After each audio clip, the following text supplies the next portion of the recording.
When I heard that Kim Raver was playing the editor-in-chief of a groovy fashion magazine, we thought, oh, we've got to invite her in for the day. What fun. Hi, I'm Joanna Coles. I'm Raver. Hi. And we're very, very excited to see the pilot. I'm told it's brilliant.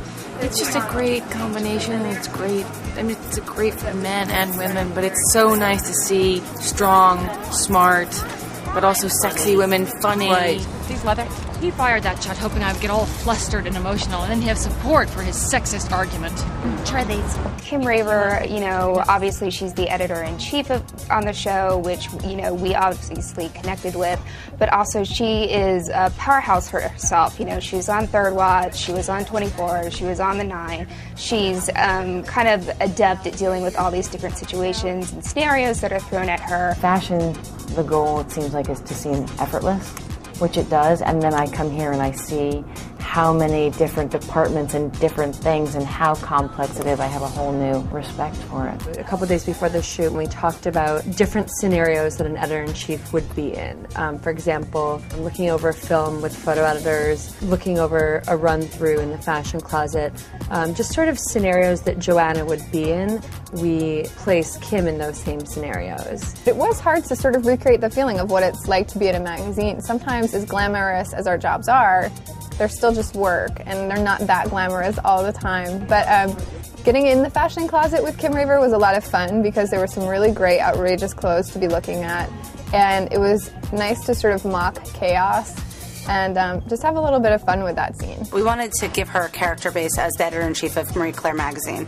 So we decided, we sort of broke down the different elements that sort of make up the typical day and sort of narrated them. She came in with a dresser, Amanda Ross, one of the show's stylists. So that was great fun for me to see what someone else's perception of how I should be dressing. I wanted Kim to dress in a sophisticated way where she felt empowered. Whenever I accessorized her and put her together, whether it was in a dress or, which she wears a lot of dresses and looks fantastic in, I wanted her to feel like Nico Riley. It was the first time she'd really come into a magazine, so it was a bit like a research trip for her that she hadn't quite planned. She's a very interesting, smart actress. We have many stories that were very similar. It's very empowering watching Joanna. It's sort of an air about her that I hope to bring back to Nico. I think just watching how she runs the ship, you know, and it's just sort of such class, such grace, such intelligence,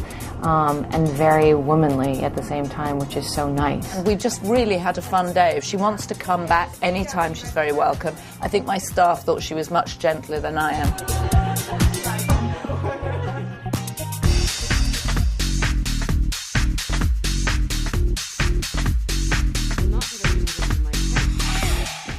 Another place setting. Oh, don't bother. I just remembered I have another lunch and a lot of work.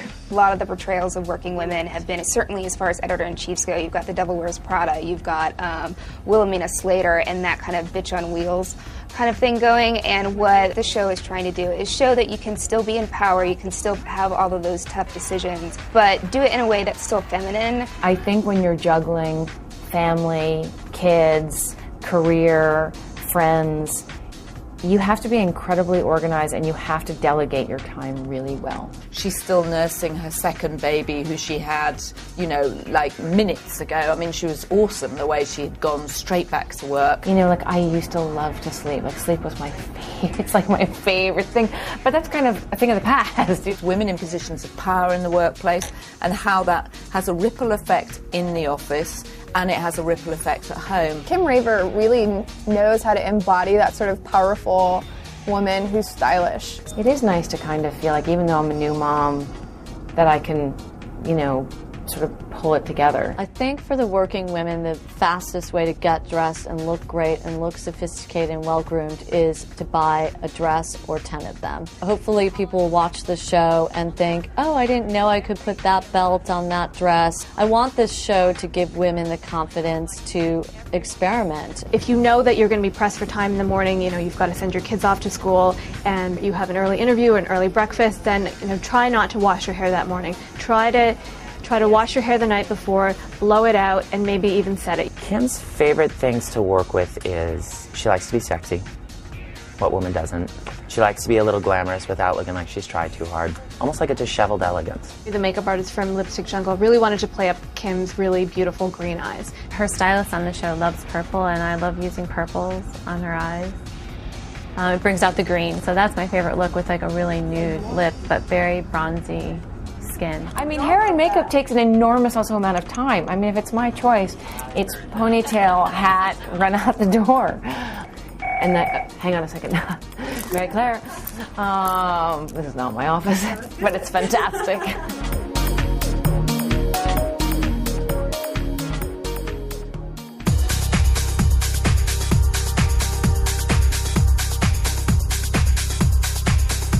Hi, we're here today at the Time Warner Center, and we're talking to women about what it takes to get ready in the morning.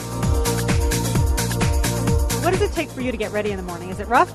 I always have to leave with mascara on. I don't know what it is, but as long as I have mascara on, I'm okay. It takes about an hour and 15 minutes.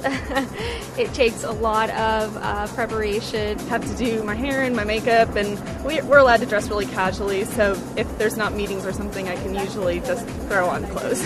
Usually I blow dry my hair and I straighten it and I put on makeup, so it probably takes an hour. A typical day is get up early in the morning, do my makeup and hair, and if I have to sing that day, maybe warm up my voice, and then go to a couple auditions. I just wake up, brush my teeth, wash my face really quick, and I leave the house. I always have my hair up. I don't actually use any makeup, just lip gloss. If I blow my hair out, it takes about an hour to an hour and 15 minutes. If not, it takes a half hour. We have a sponsor for the podcast, and as a thank you, we're giving out Dove hair products today, so I wanted you to have this. Oh, great. Okay, thanks. You're welcome.